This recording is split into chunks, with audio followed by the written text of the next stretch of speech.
आपको बताएं कि हुकूमत ने सिविल आर्म फोर्सेस के लिए शोहदा पैकेज के मुआवजे में 233% तक इजाफे का फैसला कर लिया है। सिविल आर्म फोर्सेस का सिक्योरिटी से मुतालिक पैकेज का कम से कम मुआवजा बढ़कर 1 करोड़ रुपए हो जाएगा। इसी पर बात करेंगे डॉन न्यूज़ के नुमाइंदे ताहिर शेरानी से। ताहिर शेरानी, क्या तफसीलात हैं?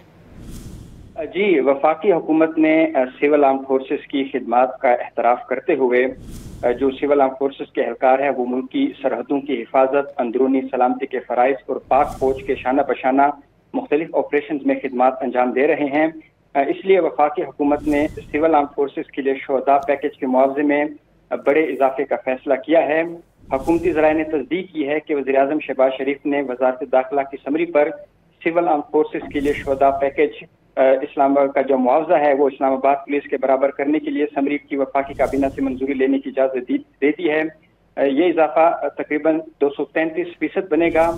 सिविल आर्म फोर्सेस के लिए सिक्योरिटी से मुतालिक शोहदा पैकेज का मुआवजा बढ़कर 1 करोड़ रुपए से लेकर 2 करोड़ रुपए हो जाएगा, जो इस वक्त 30 लाख रुपए से लेकर 1 करोड़ रुपए तक है। ज़राए के मुताबिक सिविल आर्म फोर्सेस का सिक्योरिटी से मुतालिक पैकेज का कम से कम मुआवजा 30 लाख रुपए से बढ़कर 1 करोड़ रुपए हो जाएगा, जबकि सिक्योरिटी से मुतालिक शोहदा पैकेज का जो मुआवजा है वो ज्यादा से ज्यादा 1 करोड़ रुपए से बढ़कर 2 करोड़ रुपए हो जाएगा। और सिविल आर्म फोर्सेज में Punjab ranger, Sindh rangers, FC north और FC south Khyber Pakhtunkhwa, FC north और FC south Balochistan, Pakistan coast guards, GB scouts और federal constabulary civil arm forces में शामिल हैं।